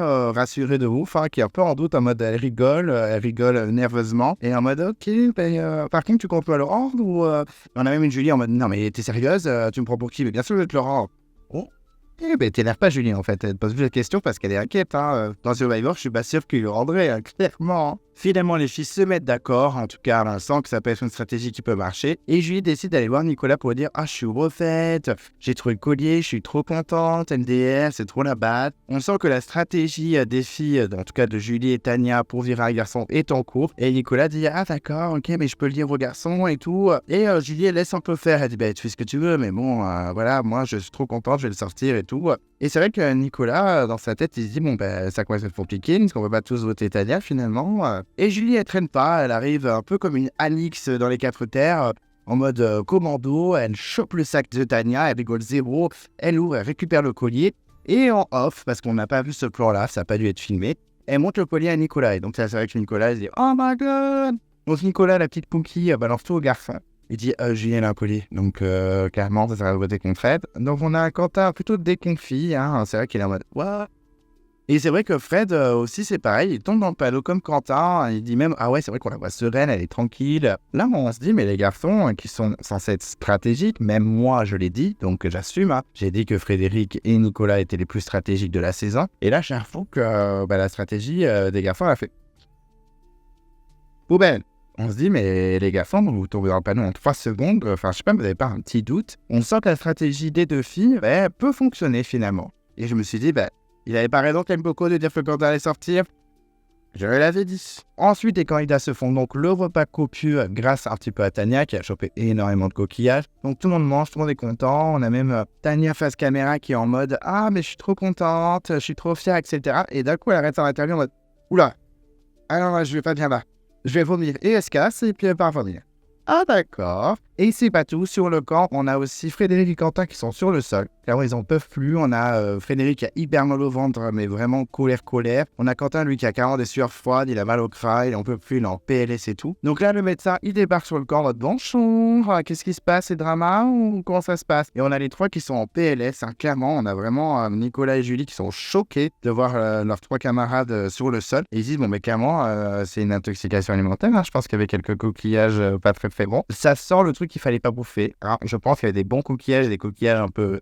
Oups. On a même Nicolas qui dit certains coquillages, comme on ne peut pas les ouvrir ou on les voit pas bien et tout, on ne sait pas s'ils sont déjà morts de base. Donc je pense qu'il y a eu de mauvais choix culinaires à ce moment-là. Hein. Certains ils sont plus sensibles, peut-être que Julie et Nicolas sont tombés que sur des coquillages bons. Donc enfin bref, gros drama, tout le monde est en PLS, Quentin dit que vraiment il est au bout de sa vie et tout. Et là, ça traîne pas, les médecins, ils sont allez, on vous embarque tous les 3. Ok. Donc, t'as les 3 candidats qui partent sur leur bateau en mode au revoir, see you. Enfin, peut-être, on espère. Et on a les 2, Nicolas et Julie, en mode bon, on va passer une nuit en amoureux. Non, on va se coucher tranquillement pendant que eux, ils essayent de récupérer à l'infirmerie parce que là, oups. Et donc, Julie et Nicolas se couchent en espérant revoir leurs camarades enfin. Le lendemain, sur le camp, les 2 se réveillent tranquillement. Et c'est vrai qu'ils n'ont toujours pas mal au ventre. Donc, c'est plutôt content. Ils sont plutôt ravis de ne pas avoir le même problème que les 3 autres. Tu m'étonnes, déjà que dans la vie de tous les jours, c'est insupportable. Alors sur le camp, tu pètes un câble, clairement, on va pas se mentir. Et elle est surtout ravie parce qu'elle a été mise au courant par Nicolas que ce sera Tania qui sera surtout visée au conseil. Donc elle est plutôt contente, son plan marche assez bien. Et elle rajoute également que Quentin, il est à l'infirmerie, donc il n'est pas du tout en train de chercher un collier, donc ça la rassure également. On a une Julie qui jubile, vraiment, ça y est, elle commence un petit peu à s'enflammer, elle commence à se faire des films en disant « mais il me tarde trop que Tania sorte le collier et voir la tête des 3 garçons ». Elle est un peu en mode en train de jubiler, perfide. Et elle abuse même, je trouve, en sortant tout le temps le collier devant Nicolas. Elle lui propose même de l'embrasser. En mode embrasse-le, tu auras peut-être des brides d'immunité, ce sera peut-être sauvé au conseil. Mais une blague. Non mais vraiment c'est du foutage de gueule. Et Nicolas qui est en mode ah oui, il faut embrasser le collier, voilà, peut-être que ça va un petit peu me sauver, on croise les doigts. D'accord. Et après Nicolas il pète un câble, il décide de faire un ménage à fond. Il dit ouais c'est comme chez moi, des fois je pète un plomb, je fais le ménage à fond, c'est un peu le syndrome de la famille nombreuse, moi je range tout. Avant je n'étais pas du tout comme ça, mais maintenant que j'ai la quarantaine, bam bam bam, je range tout. Donc il a vraiment aligné les chaussures, il nettoie tout, il a trop le démon. Et on a une Julie qui fait grave l'éloge de Nicolas en disant mais il est vraiment parfait, il est hyper actif sur le camp, humainement il est trop génial, il est au top. Moi je l'adore, c'est une super rencontre, gros coup de cœur. Oui, en attendant, tu vas bien lui mentir et tu vas bien voter un de ses copains. Bon, vous n'allez pas éliminer Nicolas, alors que clairement ça aurait été le meilleur choix d'éliminer Nicolas parce que c'est clairement le plus gros candidat à la victoire pour moi. Mais bon, ok, à ce moment-là, elle ne savait pas que Quentin était un gros perfide. Et en tout cas, elle lui fait plein d'éloges alors qu'elle va bien le planter un couteau. On adore. Les 3 zombies reviennent. Effectivement, on a le retour de Tania, Frédéric et Quentin. Donc ça va beaucoup mieux. Clairement, ils sont beaucoup plus en forme. Ils sont plutôt ravis. C'est vrai que ça a été un calvaire pour Quentin. Il dit c'était horrible pour moi, c'était très douloureux, etc. Frédéric, de son côté, il dit que c'est une leçon de survie, que clairement, voilà, il faut faire attention à ce qu'on mange. Même Nicolas a dit, moi j'ai tout nettoyé pour éviter des trucs dégueulasses sur le camp. Donc vraiment, il faut faire attention. Même lui qui précise, la survie, c'est comme la stratégie, il ne faut jamais baisser la garde. On peut être surpris, il peut y avoir des surprises, et elle a raison. Maintenant, il faut vraiment faire attention. C'est un petit rappel à l'ordre de la nature et des animaux. Il ne faut pas manger n'importe quoi, clairement. En tout cas, Frédéric dit, moi, juste repenser au bol qu'on a mangé hier, j'ai envie de vomir. En même temps, il fait, mais on repart pas, s'il te plaît. Et ensuite, dernier moment stratégique un petit peu avant le conseil, si on peut appeler ça de la stratégie. Effectivement, là, il y a 3 garçons qui sont en mode baignade et qui discutent. Et Nicolas confirme qu'il a bien vu le collier 1000 fois. Elle lui a montré dans tous les sens qu'il ressemble vraiment au collier de Quentin, que c'est pas un fake et tout. Et d'un autre côté, on a les filles qui discutent et on a Julie qui balance tout ce qui s'est passé, qu'elle lui a montré le collier sans limite, qu'elle a même fait embrasser le collier, donc on a vraiment une Tania qui éclate de rire et tout. Et on a les 3 garçons qui disent, clairement, on va tout mettre sur Tania, on va tous voter Tania sans limite et tout. Et je dis, mais pourquoi vous ne splittez pas les votes? Ça se trouve, elle mente, on est dans Coletta, faites des stratégies, parce que si Quentin mettait ses 2 voix sur Julie, les 2 garçons votaient Tania, et 2 filles votaient Quentin, on est d'accord, ça fait 2 partout, et au vote, on a les 3 garçons qui votent contre Julie ou Tania, et les 2 filles qui votent Quentin. Et bam, une des filles saute. Pire erreur stratégique. Vraiment, Frédéric et Nicolas qui sont censés être les plus grosses stratégies de la saison. Là, ils se sont emmêlés les persos, ils ont fait une grosse chute, ils se sont pris une marque dans la gueule. Terminé. Là, vraiment, très surprenant. On a Frédéric en tout cas qui veut essayer de protéger les 2 autres, du coup c'est foiré, et qui dit clairement si on n'est pas tous les 3 dans le carré, c'est un peu choc. Donc là je me suis dit clairement avec ce genre de propos, Quentin il est condamné, il va sortir, il n'y aura pas de grosse surprise là. Je l'ai dit depuis la semaine dernière, mais là c'est confirmé. Tania de son côté, elle n'arrête pas de jouer avec le collier, alors qu'il est sur le corps et que les garçons sont juste à côté. Et ça agace Julie. Clairement, Tania, il faut que tu ranges le collier, arrête de le sortir comme ça en fait, arrête de le montrer à tout le monde. Tu l'as dans les mains, tout le monde va comprendre que c'est le tien et tout. Et face caméra, elle dit non mais Tania, elle fait n'importe quoi, elle est pas très discrète en fait. Ce serait qu'on sorte ou que le plan il marche pas pour une bêtise humaine. Elle le dit clairement, une bêtise humaine. Donc elle se dit si Tania fait n'importe quoi et que je sors, moi je vais lui rouler clairement. Et je peux la comprendre. De son côté, Tania, elle est impatiente d'être au conseil, de sortir le collier et de voir la tête des 3 garçons qui se prennent un uppercut. Là vraiment, elle est au taquet et je la comprends aussi. Je jubilerai à sa place. Et après, on a un petit moment rigolo. Il y a quelqu'un qui parle du tatouage dans le dos de Quentin. Et il explique que c'est une rune angélique de protection. Alors, je ne me connaissais pas, moi.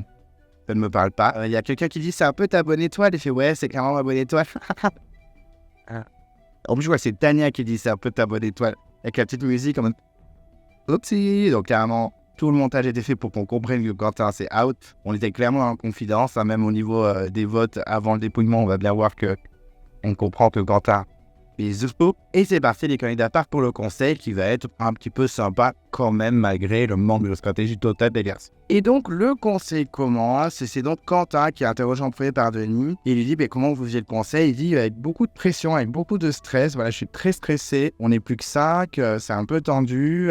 Même si j'ai l'avantage avec le double vote, ça ne m'aide pas à ne pas stresser. Les 2 derniers conseils, c'était les 2 pires pour moi. Voilà, c'est très stressant. Enfin, on sent qu'il est un petit peu en panique. Il dit que ça fait bizarre d'être plus que 5, même sur le camp, ça fait bizarre, etc. Donc voilà, beaucoup de pression pour le Quentin. Et de son côté, Tania va beaucoup parler. Et c'est vrai qu'il va lui dire, Denis, vous avez eu énormément de voix, vous avez eu 30 votes. Alors que la semaine dernière, entre nous, on se disait qu'elle en avait 31. Donc combien elle a de votes? Du coup, je ne comprends pas. Est-ce que Denis se trompe? Sûrement. Peut-être pas. J'en sais rien. Mais en tout cas, j'ai eu un doute sur le nombre de votes. Et il lui demande, mais pourquoi vous êtes menacé depuis le début? Et puis rapidement, elle dit, je suis considéré comme faible sur les épreuves. Voilà, j'ai toujours été un petit peu à part. J'avais dans les stratégies noyaux vraiment les grosses stratégies qui s'étaient imposées rapidement. Donc voilà, mais en tout cas, elle est fière de son polenta, de tout son parcours. Elle a été menacée, éliminée, elle est revenue. Elle a toujours été au bottom, toujours été considérée comme pestiférée. Ça a été très compliqué pour elle, mais elle est très contente de son polenta. Elle avait des objectifs. Là, son objectif, c'est d'être sur les poteaux, d'aller le plus loin possible. Elle avait aussi des objectifs bateaux, comme pêcher un poisson, trouver du manioc, etc. Donc c'est un peu la citadine carrément qui découvre l'aventure, donc elle est plutôt contente. Elle dit, moi, mon polenta, personne ne m'a forcé à y aller. C'est un peu un rêve personnel et donc je profite de chaque instant. Même les moments où ça allait pas, je préfère sourire que pleurer, donc je prends le positif et tout. Et ça, c'est vrai, ça résume bien Tania, même si clairement elle est aidée au niveau du montage et qu'elle a été aidée par la production Sans Limite. Mais c'est vrai qu'elle sourit tout le temps, quoi. Elle est tout le temps agréable et ça fait plaisir. Et ensuite, on a Nicolas qui est interrogé par Denis par rapport à son parcours de militaire. Il dit, c'est pas comparable, il y a tellement d'échelons et d'aventures différentes dans le service militaire et dans l'expérience d'un militaire que c'est pas comparable à Koh-Lanta, mais par contre, au niveau précarité, longueur, manque de matériel ou faim, par exemple, c'est la pire épreuve de sa vie. Mais en même temps, le fait de savoir qu'au quotidien, on a tout le confort qu'on a, c'est quand même une belle aventure, en sachant que quand Koh-Lanta va se finir, on va retrouver ce confort qu'on avait avant, donc c'est superbe. Une superbe expérience pour Nicolas, on l'adore. Denis traîne pas, et juste après ce discours de Nicolas et compagnie, se font les votes. On va voir le vote des garçons. On va d'abord voir le vote de Frédéric qui vote Tania parce que Julien a un Polier. Oups. Ensuite, on voit Nicolas qui vote Tania, mais on n'a pas les raisons. On voit juste qu'il écrit Tania. Et ensuite, le double vote de Quentin qui dit clairement que c'est la moins méritante. Et son deuxième vote, il revote Tania. Donc clairement, 0 split de vote.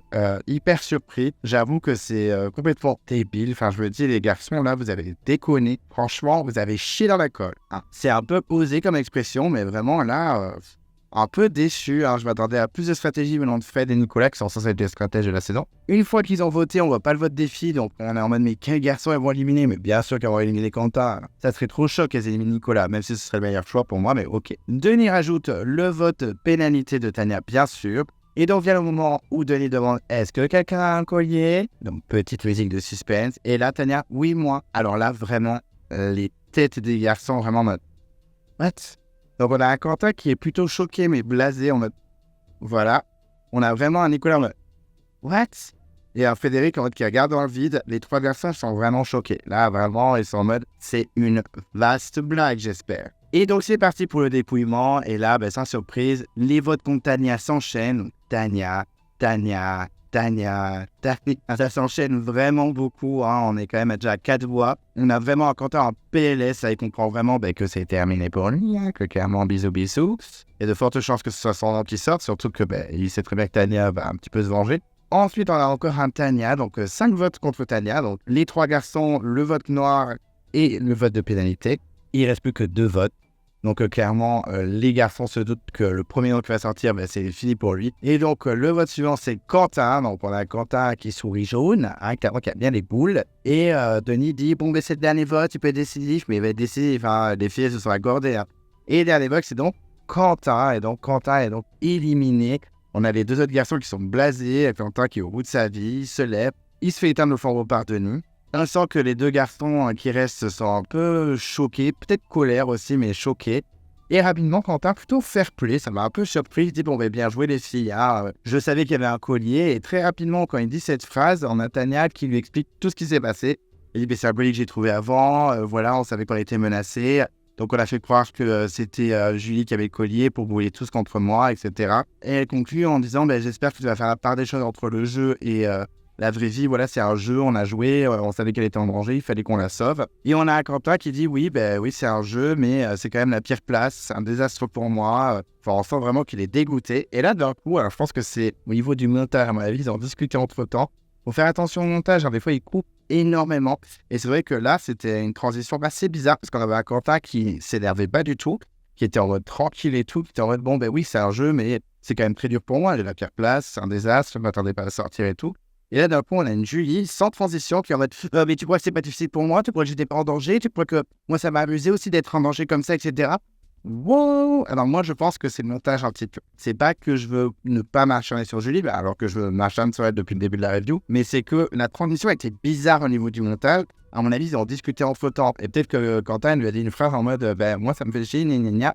Et elle a dû s'énerver. Moi, pour moi, il y a une petite transition un peu mal faite. Et du coup, au niveau du montage, ça faisait vraiment passer Julie pour une grosse connasse, quoi, faut le dire.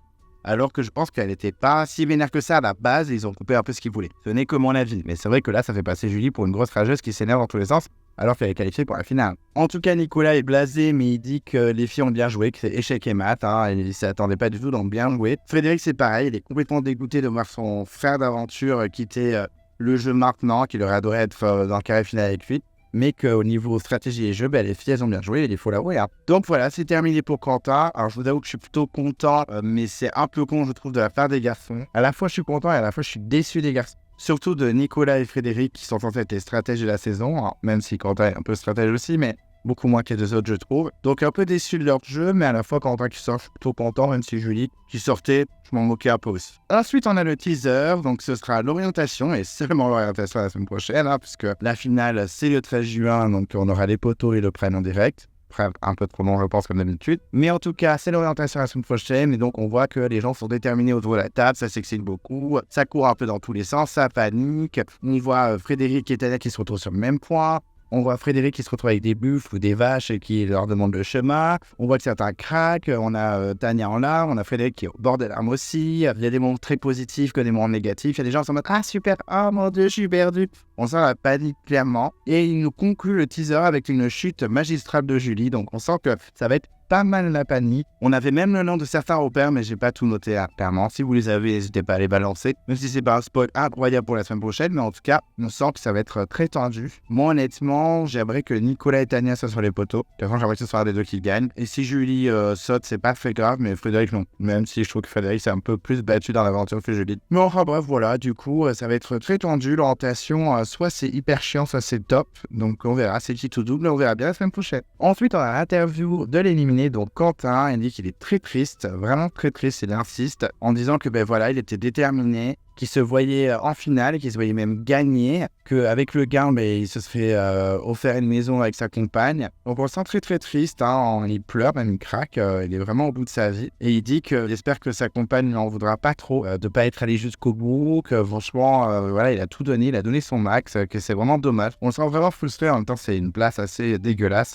la place avant le carré final, c'est assez horrible. On l'a senti assez ému. Il m'a un peu touché, j'avoue. Mais dans tous les cas, il disait ouais, je me voyais gagner et tout. Je pense que dans tous les cas, même contre Julie ou Tania, tu perds. Vu que t'as failli tout le monde, je pense que oui, c'était terminé pour toi dans tous les cas. Et on voit un nouveau défi qu'on n'avait pas vu pendant le conseil. On a Julie qui vote donc Quentin en disant je fais un vrai coup de poker parce que je suis grave arrangé, donc je préfère faire ça sur toi que moi. Et Tania qui vote également Quentin en disant que c'est un adversaire redoutable. Bon, puis aussi quelques rancœurs contre lui, on va pas se cacher. Alors, au niveau du bilan de l'épisode, écoutez, j'ai trouvé que c'était un épisode plutôt sympa, honnêtement. Je me suis pas trop fait chier, j'ai bien aimé, j'ai trouvé ça sympathique. Un peu trop de pubs, bien sûr, 3 pubs de 10 minutes, ça fait pas plaisir. Mais j'ai trouvé l'épisode assez vivant.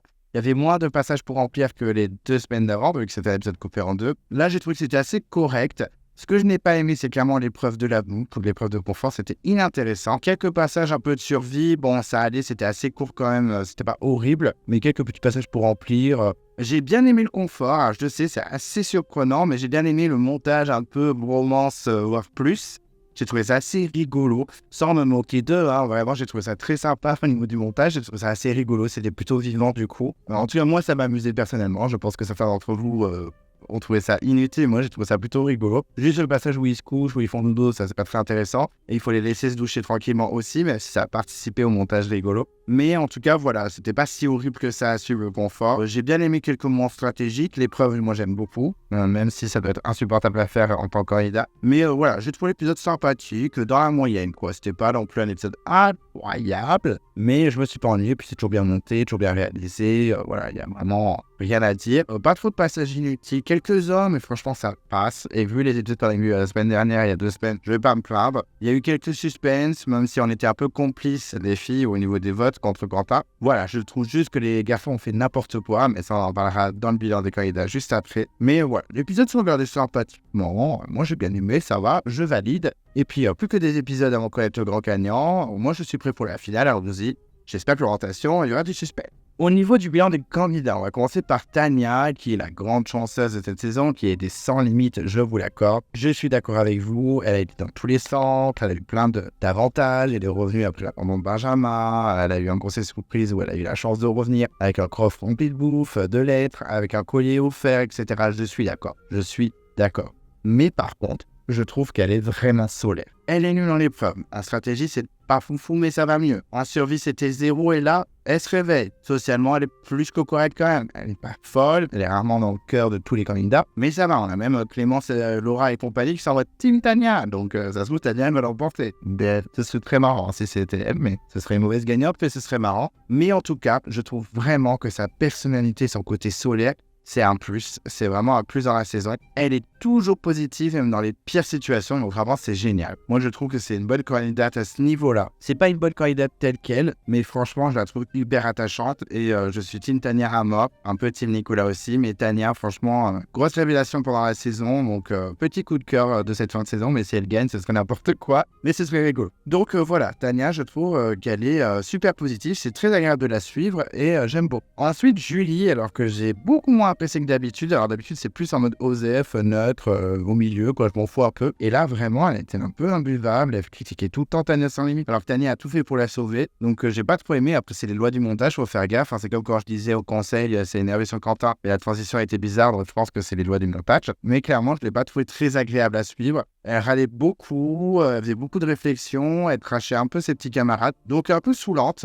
Honnêtement, si venait à vivre en première orientation, je serais assez ravi. Pas que je la déteste, vraiment j'ai rien contre elle, mais je l'ai trouvé assez désagréable dans cet épisode. Mais juste épisode, après ça allait, même si c'est pas sur sourire, on va pas se mentir, mais en tout cas je l'ai pas trouvé non plus hyper enjaillée, hyper souriante et hyper agréable dans cet épisode. Désolé Julie, c'était carrément pas ma favorite pendant cet épisode 15. Et ensuite au niveau des garçons, on va commencer par Nicolas qui est clairement le rayon soleil côté masculin. On a Tania chez les filles et on a Nicolas chez les garçons. Non seulement en plus de vraiment être au taquet sur le camp, faire la bouche pour tout le monde, il est ultra positif. Il est vraiment ultra positif, tout le monde l'adore humainement. Le seul bémol dans cet épisode, c'est vraiment ses erreurs stratégiques avec Frédéric. Ils avaient quand même la réputation des meilleurs stratèges de la saison et franchement, la catastrophe. Vraiment, ne pas faire le split des votes, c'est assez stupide, c'est le b.a.-ba de la stratégie. Au moins, mettre 2 votes, quoi. Dans tous les cas, s'ils réfléchissaient, s'il y avait un deuxième tour, ils pouvaient virer une des filles. Donc vraiment, grosse erreur de leur part. Je mets les 3 garçons dans l'eau, mais surtout Frédéric et Nicolas qui sont censés être un peu les leaders de cette alliance. Donc un peu déçu, mais sinon,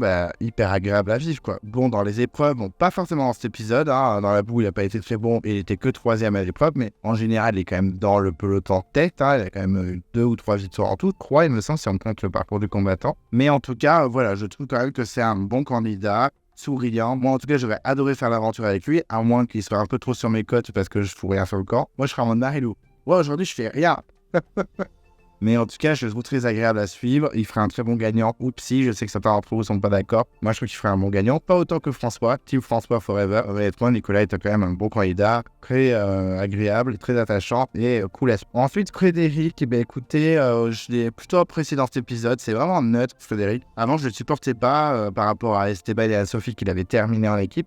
Et depuis, je le trouve quand même plutôt sympathique. S'il gagnait, ça me dérangerait pas énormément. Je le préfère à Julie, honnêtement. Je pense que si je devais faire un classement ce serait Tania Nico qui se battrait à la première place, en 3 Frédéric et en 4 Jules. Donc Frédéric plutôt sympathique quand même, j'ai bien aimé l'histoire de bromance avec Quentin, j'avoue c'était plutôt rigolo pendant le confort. Voilà, il a performé sur l'épreuve, il a été assez efficace sur l'épreuve d'immunité, donc chapeau à lui. Stratégiquement, mais il a fait n'importe quoi comme Nicolas, je vais pas le redire, enfin si je vais le redire et je vais le redire aussi pour Quentin. C'est le seul bémol que je mettrai dans cet épisode, je trouve beaucoup moins attachant que Nicolas, faut pas déconner. Oui, il était respectable dans cet épisode, c'est juste cette grosse erreur stratégique où ils ont fait n'importe quoi, ils ont paniqué. Tant mieux pour les filles, je trouve même que c'est pas la force stratégique des filles qui a joué, pour moi c'est la stupidité des garçons.